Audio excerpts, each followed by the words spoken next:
aca daf c'est parti ndeysaan waaw combat boobu diggante Cœur de Lion bu Jat Mory moo ñu woon ginnaaw en bleu américain Boy Kung Kung en vert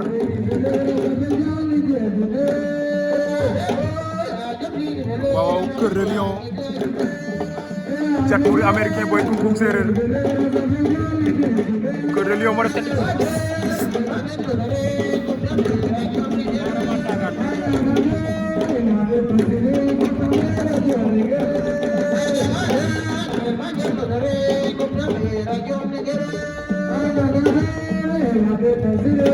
waaw américain Boy Kung Kung séeréer Cœur de Lion bu Jat Mory Cœur daw na songu mais songu ba yeggul Cœur de Lion américain Boy moo ngi koy tagal 16 américain Boy war na ko ndombo américain Boy Cœur de Lion Jat Mory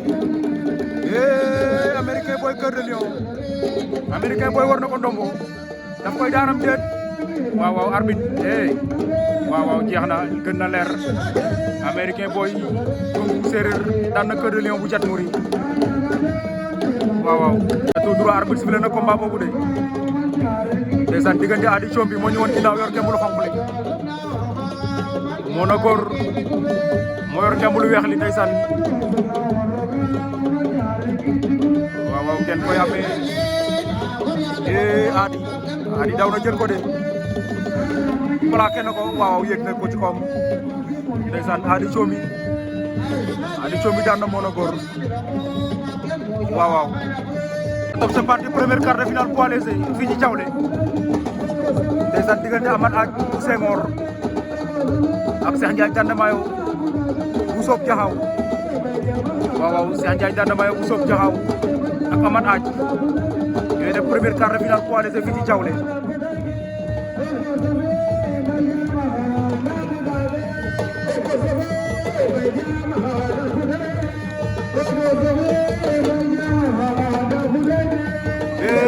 Amath Ath Cheikh Ndiaye daa inay la la Cheikh Ndiaye Tandamayo bu Soob Jaxaw tànn Amath Ath waaw ndeysaan Amath Ath am na mbetteel de am na surprise aca carrément Ndagane Libidor Jat Mory troisième quart de finale de la soirée. Le coordinateur du mouvement ADN kii nga xam ne non dafa xool léppam daf leen naan jël léppam daf leen naan jël leen ko Thiawlé kon bésam war nañ ko saytu encouragé ko ndax lii yombul bés bi aussi tout un chacun am nga ci part de responsabilité ndax bésu jeunesse la te bésu mbéy la ndax bés bu mel nii lu fi gëj la. aca Libidor Jat Mory carrément Ndagane arbitre. gardez le retenu. yéen a woote ñëpp a leen di fekk si. soyons solidaires ñu organiser carrément la fête continue. waaw carrément Ndagane daan na ko. le mouvement ADN. carrément Ndagane daan na Libidor Jat Mory. objectif le mouvement dernier quart de finale Ady Thiomby américain Boy. arbitre à côté. la fierté. waaw séeréer. mbayam civil nga ñu fu ne. yow. ca Ady Thiomby américain Boy Kung Kung. ndax bu ñu waxee waykat le tëggkat seen ambiance kenn nattableegu ko. Ady américain Boy. waaw door na ko rikam yéeg ci koom Ady Thiomby daan na ko Koni l'enfant chéri de Thiomby Bin Gori daan na américain Boy. Major le mouvement den vous remercie infiniment nee na gis na taxawaay gis na animation bi gis na pour l'entrée de Boy Faye.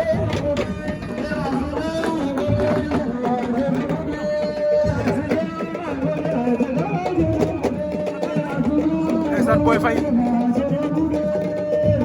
Boy Faye mooy sampu béjjën noonu de sama gars yi fii ci Thiawlé.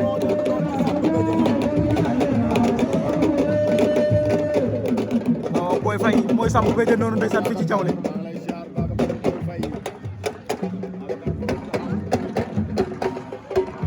Boy Faye moom ngeen am noonu de sama gars yi. acca tout droit Lamine Diop Radiakhé samp na béjjën de sama gars yi. Radiakhé waa Diawlé en global Lamine Diop Radiakhé samp na béjjén borom Kër Fodé borom Gandiaye ndeysaan mooy samp noonu fii ci Diawlé Lamine Diop Radiakhé yaakaar naa ne histoire Diawlé mën nañ wax ne am na renaissance ndax lu mel nii waaw Lamine gëj nañ ko gis fii moom ca sac ba ndeysaan di génne débat dévia moo tax licence ba ñu bind ji ba pare looloo gën a wóor ñu ñëw ba tey demi-finale poids léger Tande Mayo Sob Jaxaw Franc Jaxaw ndeysaan bëri nañ seen 10 minutes de combat bëri nañ seen 10 minutes de combat daw nañ daje Franc Jaxaw moo yor ngemul arbitre arbitre del féete côté ndeysaan duñu may mbëri ñu mun leen am Franc moo yor ngemb lu ñuul li Tande Mayo bu Sob Jaxaw yor ngemb lu xonq li Franc jàpp na ñaari loxo ci ngemb Cheikh it jàpp na moo ngi koy kottu Franc Cheikh songale wante tegal Tande Mayo génne na ko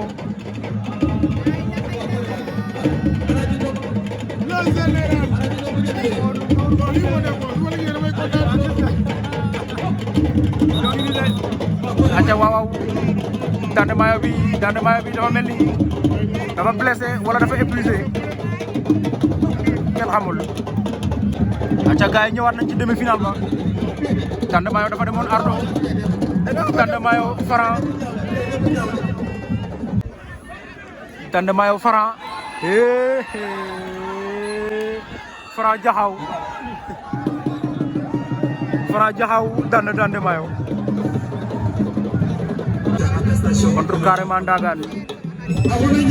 waaw Adi moo def tent bi ci bopp bi nekk à droite carrément Ndagane à gauche ndeysaan ancien boulare la ñuy sargal noonu di leen jox seen attestation ay diplôme de reconnaissance la wala de remerciement ndeysaan Adi Combi waaw diwaanu Gandiaye Combi carrément Ndagane diwaanu Jaxaw la ak li ko wër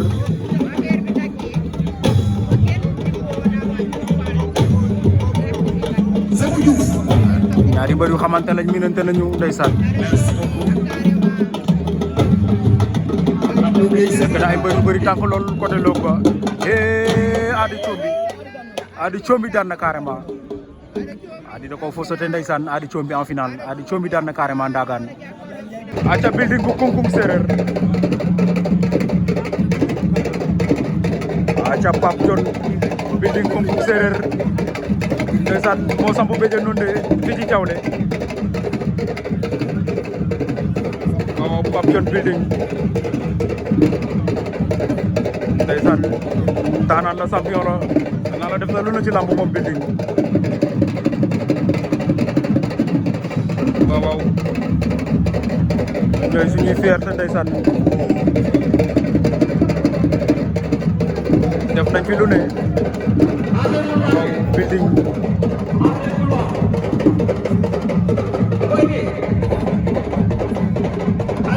moo ngay jat moom building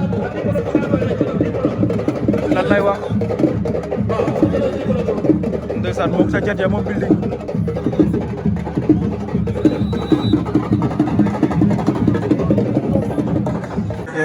te ñakar di nuyu ñëpp waaw ñakar bu Kungkung di leen taalal loxo parce que le frère de Thiaka Faye ci mission bi ñu nekk yéen ñu ko teg ndeysaan ñakar bu Kungkung mooy samp de sama gaay fi ci Diawlé aussi tam ñu mën koo mottali rakk la ci Thiaka Faye di ñaanal ñëpp jàmm ñakar Kungkung te ñu def ko ci foofu moo ngay jat ki nga xam ne moo war a ndeysaan gagné li nga xam ne mooy ñakar a ngay jat jàmm ak salaam lan lay wax loolu xamuñu kon kàddu yi maa ngi leen di gërëm di leen sant waaw moo ngay jat ndeysaan le frère de Thiaka Faye waaw boo ko gisee rek gis nga Thiaka kàddu yi gàtt na ñakar Kungkung ñun ñam ñu ngi lay gërëm bu baax di la sant ndax doon doomu dëkk bi boole ci di defar dëkk bi nga boole heureusement bi nga amee reconnaissance waaw waaw ici à Diawlé jërëjëf l'honorable député horaire de la chef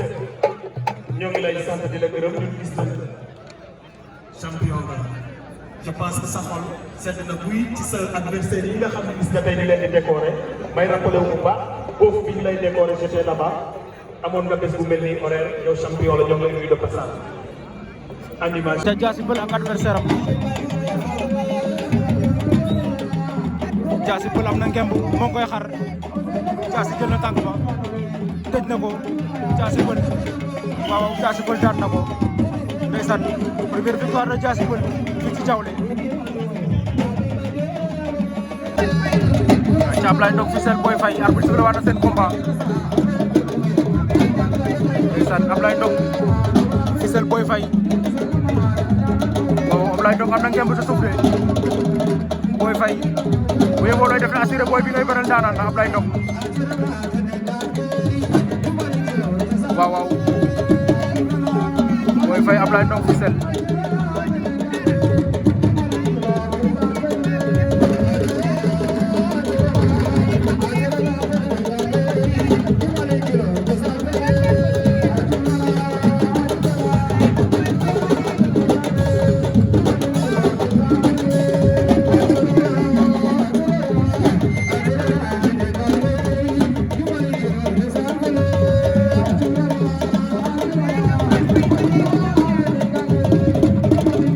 Boy Faye Ablaye Ndong Boy Faye jàpp na ñaari loxo ci gemb wala Ablaye Ndong moo am ñaari loxo ci gemb Boy Faye benn loxo ba jàpp ndeysaan Boy Faye Ablaye Ndong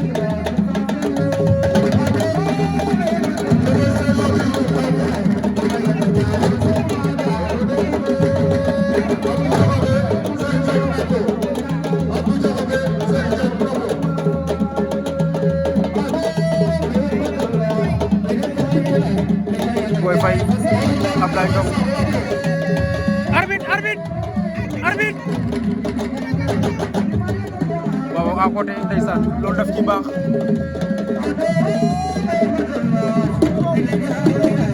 Boy Faye Ablaye Ndong Boy Faye waxoon naa la ko looy def na leer de waaw waxoon naa la ko looy def na leer Boy Faye Ablaye Ndong Fissel waxoon naa la looy def na leer de Boy Faye Ablaye Ndong Fissel waxoon naa la looy def na leer Boy Faye waaw Ablaye Ndong Fissel daan na Boy Faye waxoon naa la ko looy def na leer Ablaye Ndong Fissel daan na Boy Faye arbitre nee na ko da ngaa toog fes ba nga teg waxoon naa la ko ca Sangomar bu Kaolack Cheikh Diagne Jaxaw ndeysaan Sangomar bu Ndar bu ndaw ak Cheikh Diagne bu Jaxaw waaw Sangomar moo ñëwoon ginnaaw noonu de Cheikh Diagne en fer ndeysaan Cheikh Diagne Jaxaw à domicile la ne Jaxaw Diaolé benn la Cheikh Diagne Jaxaw Sangomar bu Ndar bu ndaw Kaolack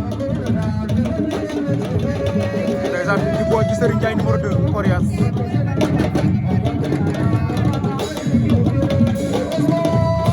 ndeysaan Cheikh Diagne Jaxaw Sangomar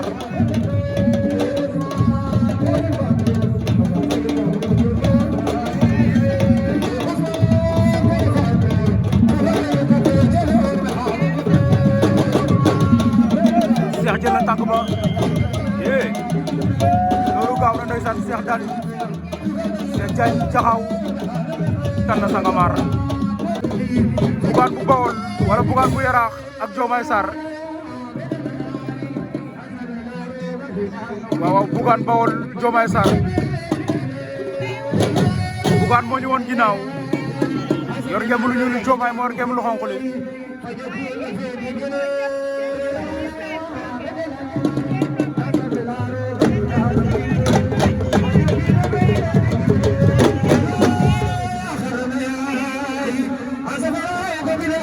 Bougane Diomaye Bougane buub na ko Bougane waaw buub na ko ndeysaan door ko ci suuf waaw looloo jeexal lambu de Bougane Bawol daan na Diomaye hôtel Dior Gardiam Dioyin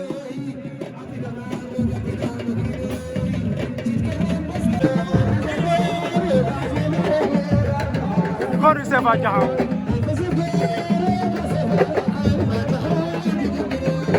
ndeysaan le champion Rosob Jaxaw ngi doon Sefa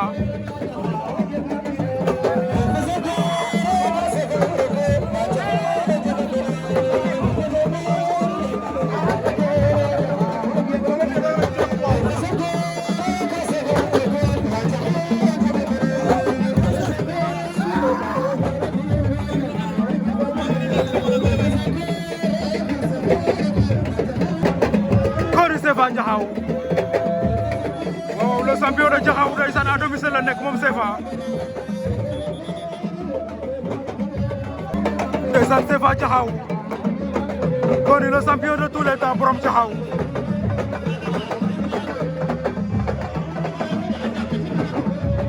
ndeysaan CFA say na à domicile CFA bu Jaxaw ndeysaan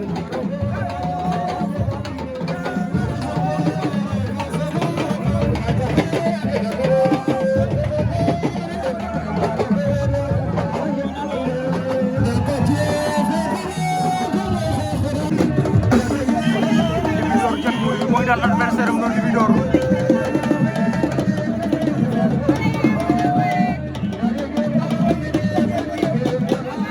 yaakaar ko moom top 5 Thiès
ndeysaan Bouba Diaga Diouf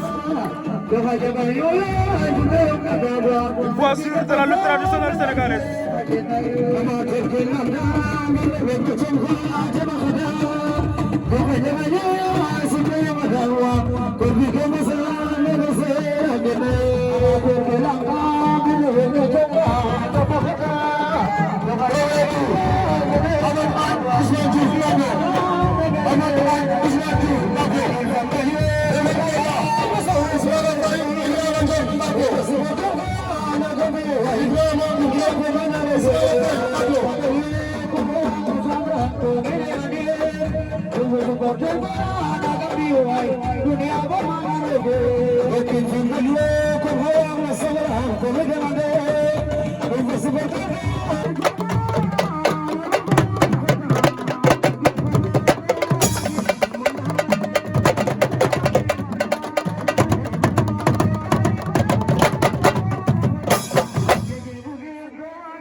Général Tapha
waaw waaw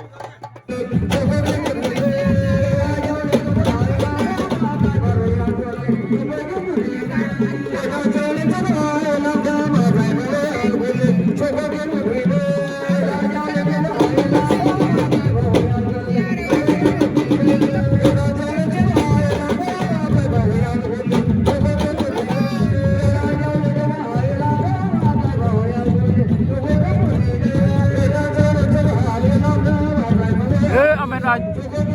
Ngoné Ahmed Aaj ndeysaan Ahmed Aaj nangu na booy ba toog ci kawam pendant seen combat dañu leen door amul bëre simple ngeen bëre wu leen bëre door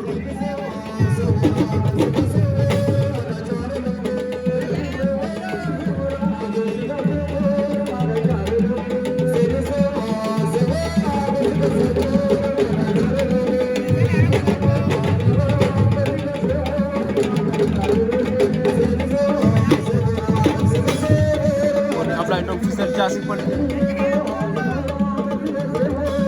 Ablaye Ndong jaasi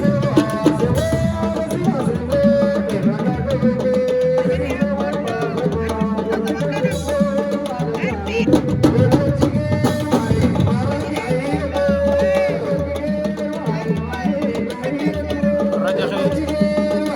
ak Modou Lo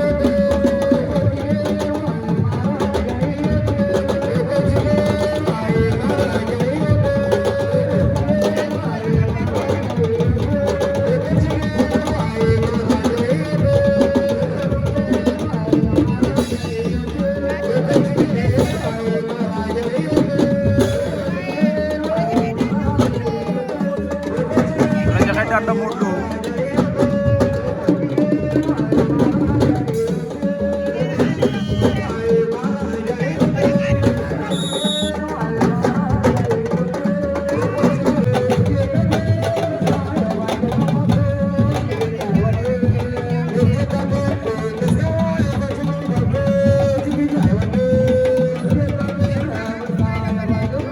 ndeysaan Ismaïla Loulou Sindiane ak Cheikh bu Djilass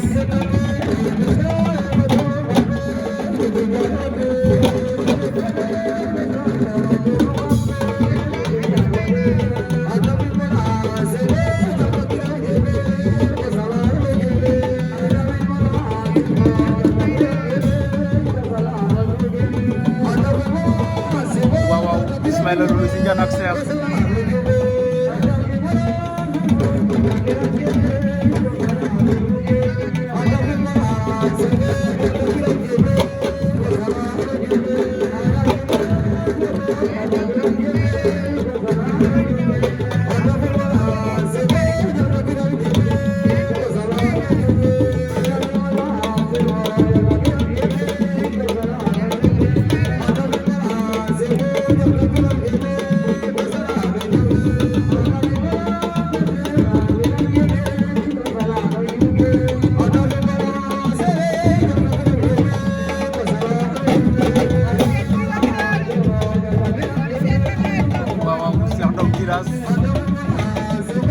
Ismaïla Loulou Sindiane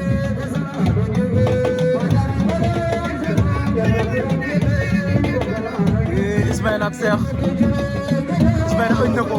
kott ko waaye Cheikh buusewul fu mu toog Songole door ci suuf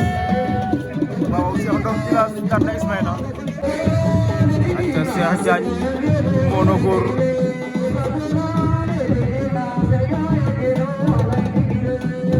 Cheikh Diagne Jaxaw Mono Góor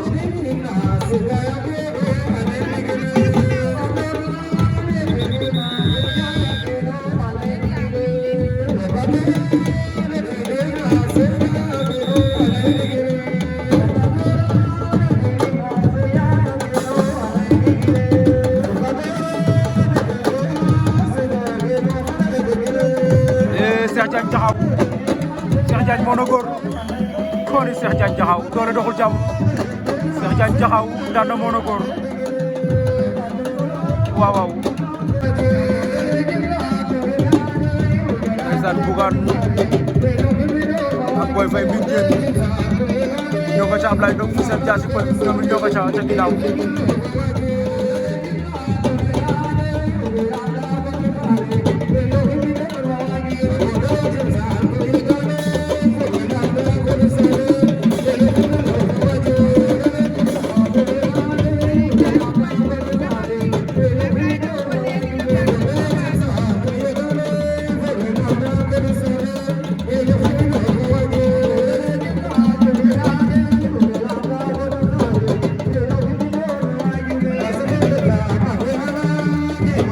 Ablaye Ndong Diassy moo koy songale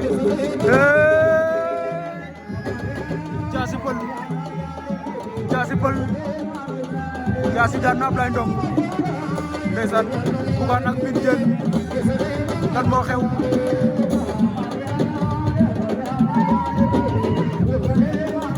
Bougane ak Boy Faye Mbine Diène lan moo xew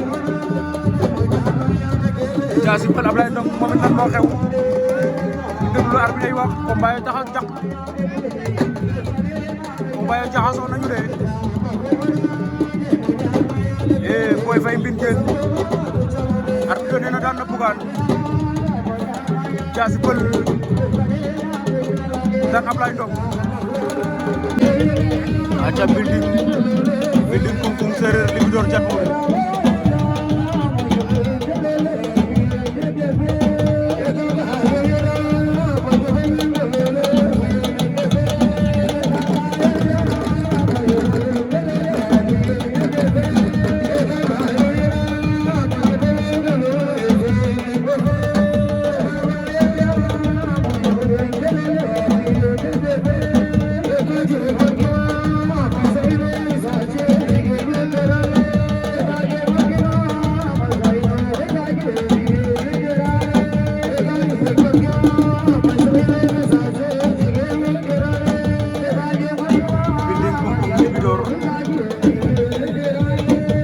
combat boobu day jeex de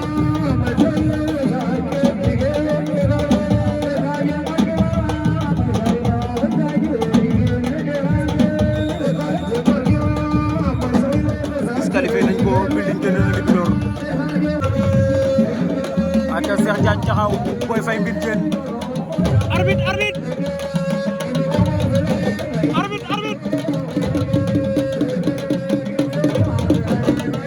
waaw Boy Faye Mbine Diène Cheikh Diagne Diakhao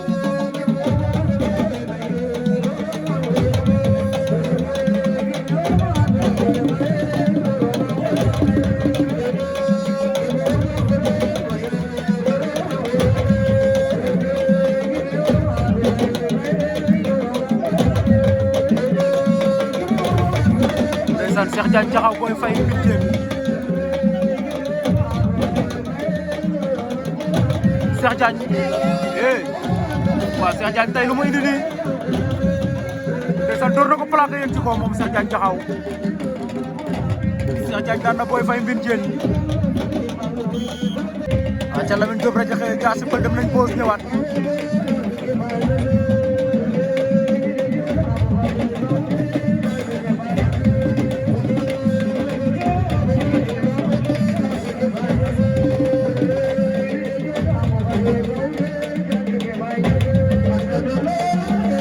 waaw Lamine Diop Radiakhé Diassy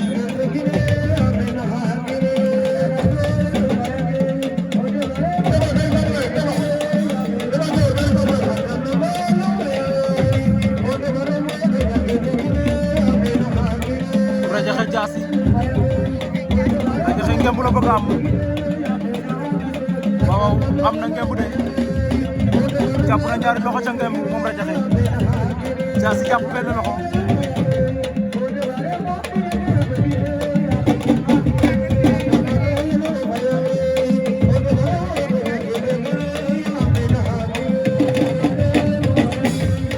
Radiakhé koy bëtt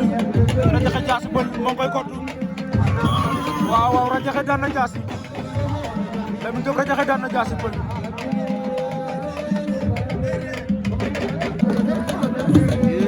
combat sob ndeysaan Radiakhé Diassy Peulh Amad Aj Cheikh Ndong Djilass Amad Aj daan na Cheikh Ndong Amad Aj Senghor daan na Cheikh Ndong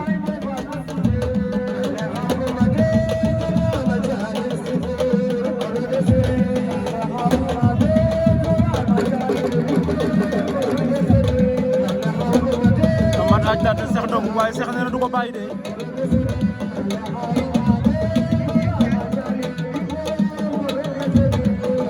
ndeysaan Cheikh a ngay jooy mais lamb la sport la waaw sport la Cheikh a ngay jooy ndeysaan sport la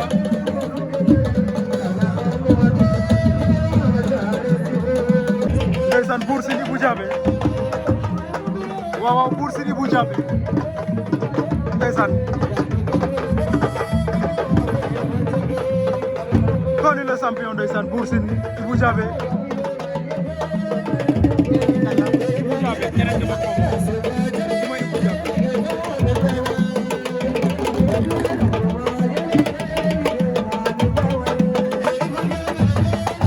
le champion bi noonu Ibou Diabé Bour Sine à domicile la nekk ndeysaan Ibou Diabé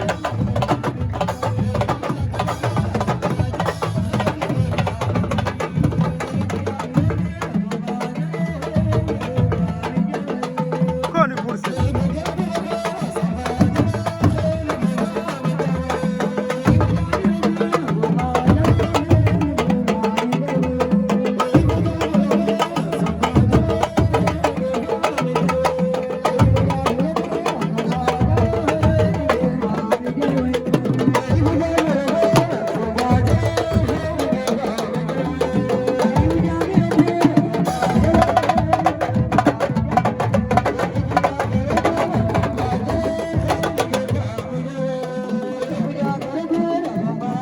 Ibou Diabé Bour Sine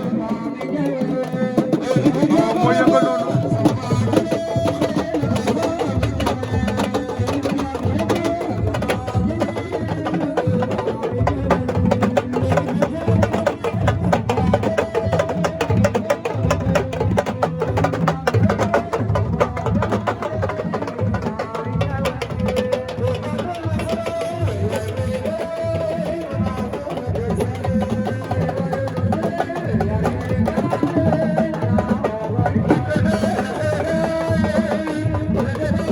Ibou Diabé Bour Sine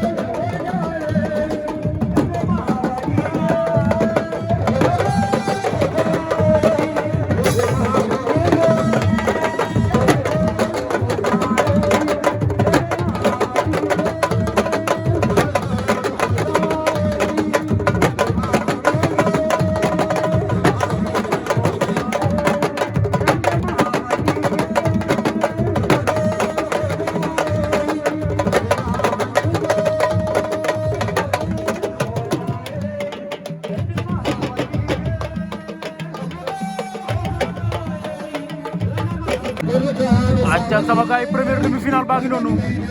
première demi-finale poids lourd arène bu Diawlé Lamine Diop Radiakhé Amath Ath bu Senghor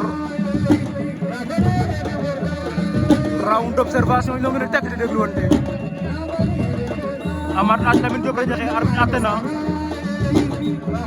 avertissement pour Amath Ath avertissement pour Radiakhé da nga waroon wax ak ñoom ba pare doo koy joxe avertissement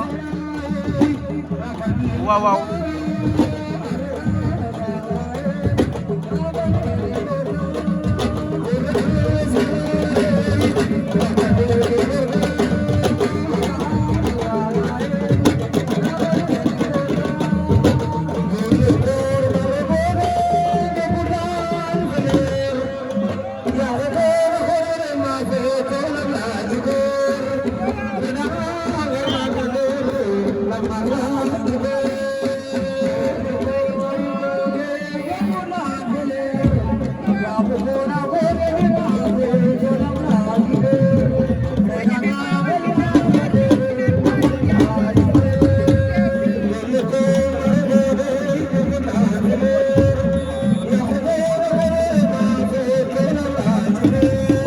Aja Senghor Lamine Diop Radiakhé deuxième demi-finale arbitre sifflé na Building bu Kungkung Séeréer Cheikh Diagne Diakhao Radiakhé jël na tànk Amath Ath Radiakhé Amath Ath Lamine Diop Radiakhé daan na Amath Ath jëlal ma laay bu Radiakhé ndeysaan waaw laay bu Radiakhé ngi noonu Radiakhé en finale Lamine Diop Radiakhé daan na Amath Ath bu Senghor deuxième demi-finale Cheikh Diagne Diakhao Building Kungkung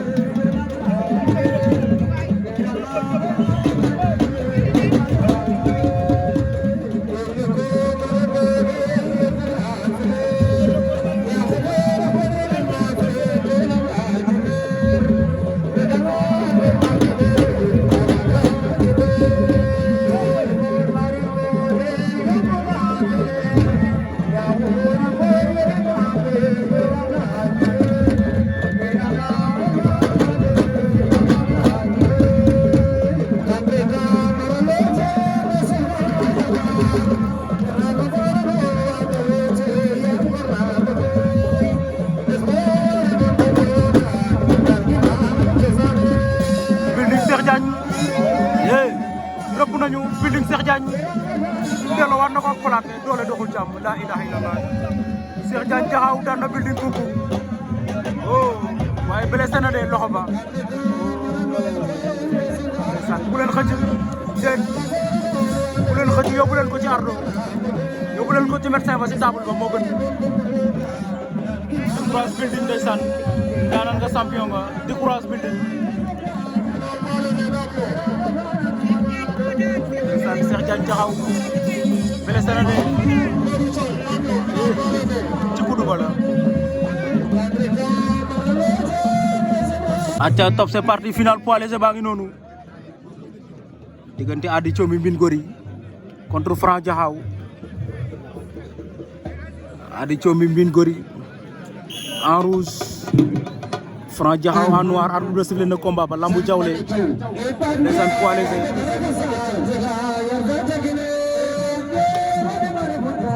waaw tege leen si ñetti nag ndeysaan Franc Diakhao Ady Thiomy Ady moo nekk à gauche dégg waa Thiomy ndeysaan waa Gandiaye waa région de Kaolack bu ñu leen fàtte ndeysaan waaye Franc bu Diakhao aussi dégg waa Diakhao ak li ko wër ndeysaan Ady Thiomy Mbine Gory Franc Diakhao final poids léger Diawlé nous sommes le 5 avril 2025 l'histoire retiendra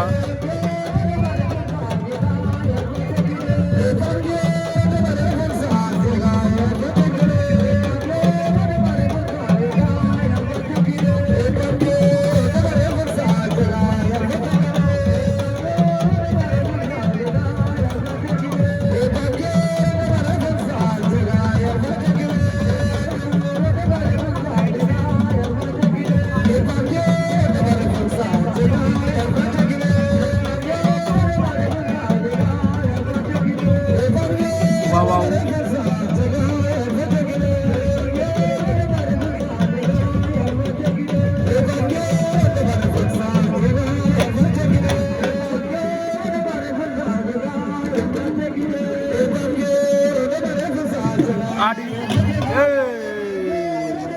Ady Thiomy daan na ko Ady Thiomy jël na poids léger ramasse na ko dóor ndeysaan yëg ci koom Ady Thiomy daan na Franc bu Diakhao Ady Thiomy jël na poids léger ndeysaan l'avancée de Thiomy Mbine Gory ata tout droit final lambu Diawlé Lamine Diop Radiakhé Cheikh Diagne Diakhao nous sommes le 5 avril 2025 oh ndeysaan Lamine Diop Radiakhé en noir Cheikh Diagne Diakhao en vert ndeysaan Cheikh Diagne di doomu gox bi di doomu Diakhao ak Diawlé ndeysaan benn la ñu sorewuñu Lamine Diop ndeysaan doomu Kër Fodé Gandiaye di bëgg di ziar waa Kër Fodé Gandiaye Lamine Diop Radiakhé Cheikh Diagne Diakhao ndeysaan loolu mooy final poids lourd bi fii ci Diawlé Lamine Diop sàcc na tànk ba Lamine Diop Radiakhé Cheikh Diagne Diakhao Lamine takk na ko moo ngi koy arbitre Cheikh Diagne Lamine Diop am na lu xew Cheikh Diagne Diakhao Radiakhé lan moo xew arbitre gaawal jël sa décision balay géew koy jaxasoo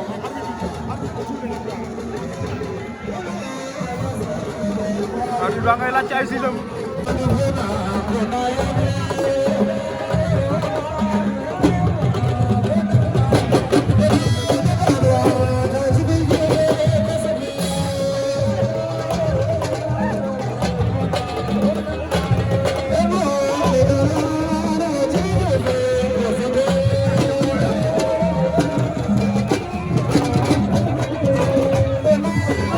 gisandoo noonu final ba jaxasoo na arbitre bi joxeegul verdict ñu xool lan lay wax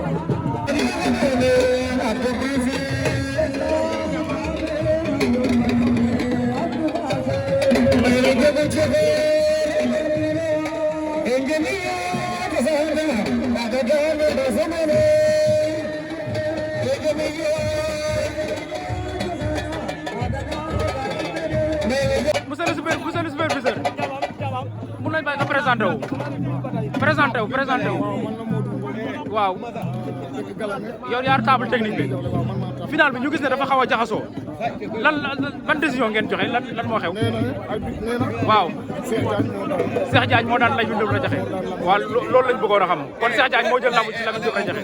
d'accord waaw jaajëf merci beaucoup Modou jaajëf kon ñoo ko déggandoo arbitre jox na victoire Cheikh Diagne Diakhawa moo daan Lamine Diop Radiakhé jaajëf leer na